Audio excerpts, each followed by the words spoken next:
Do you know that having a curious, illogical attitude is what built this country, is what drives entrepreneurship, is what drives inventions and innovation? Being curious, not taking it for what it is, saying, well, can it be better? Can I do this? Oh, well, they lay me off. Great. This gives me a chance to be curious. I can explore. I've been trying to do some things anyway. I've been wanting to start a beauty salon. Why not try it? What's the worst thing that can happen? Stay curious. And then number 3, remember that no is never an option. I ask people to remember the hunger factor. Remember the hunger factor. If we're in a car, if you're just in a car, we're driving, and I'm the only one hungry, I don't care that you're not hungry. We're stopping. Oh, we're on the turnpike and we gotta make time. That does not. You can't tell my stomach.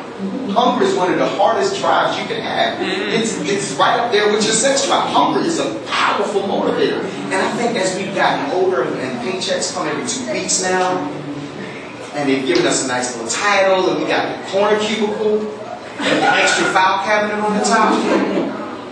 You stop me in. You know, you fly because you can flip your file cabinet up. You know, so we're not hungry anymore. But what would happen if you started, even on your job, if you started treating your job like the launching pad for your real career? Right? And you got so hungry that you devoured knowledge, you devoured information, you met people that could feed the direction that you were trying to go. I wonder what would happen. We'd be great. 3 questions that's going to determine your greatness. Number 1, what are you willing to give up? Number 2, what are you willing to endure? Number 3, what are you willing to search out? A few weeks ago, Will Smith was on the Oprah Winfrey Show. Did anybody see that interview? I had to watch it like 4 times on YouTube. It's incredible. Will Smith is so rich, he shouldn't even be counting money at this stage. Says that what he does is immerse himself in a role. If you watch it, look it up on YouTube, his focus was almost scary, how committed he was to success. He was like, I mean, the thing that makes me who I am, he said, I knew when I started I wasn't the best looking guy in Hollywood. I think my wife would make it different, but I don't know. He said, I knew I wasn't the most talented, I wasn't the most athletic. He said, but I had a ridiculous work ethic. Nobody's going to outwork me.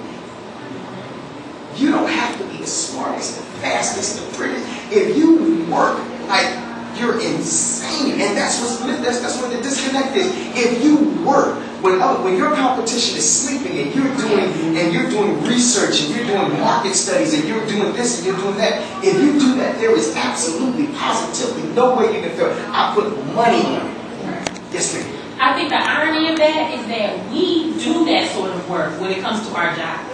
Like, we will put in a 60-hour week for somebody else and get nothing out of that or accept our paycheck. But when it comes to ourselves, we won't invest that same amount of time. Wow. And that's true. That's what holds us back. Does everybody agree with that? Yes. I sure do. Yeah. And you know, one thing my mentor told me years ago is that if you were smart enough to make their vision happen, yes, you're smart enough to make yours happen. The only problem is you don't believe in you like they believe in you.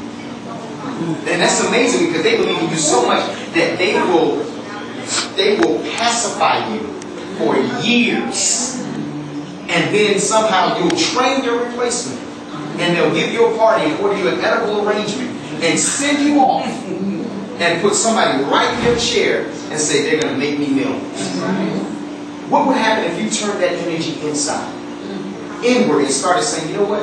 I have 3 business ideas. I know I can only launch 1 this year. And you start doing the things necessary. And in our community, one of the things that can get a little frustrating is that we want to do it, but we want to do it on a bootleg status. So we don't want to go and get an LLC established. We would rather sell out the trunk of our cars and do hair in our kitchens. But what would happen if you actually invested the money for just 1 coach bag, just put that away, invested the money in that coach bag into a business planner to help you develop a vibrant business plan that works around the community that you live in. And you can find people to help you launch that. Because most people will invest in the vision if they have paperwork to prove. Market it out.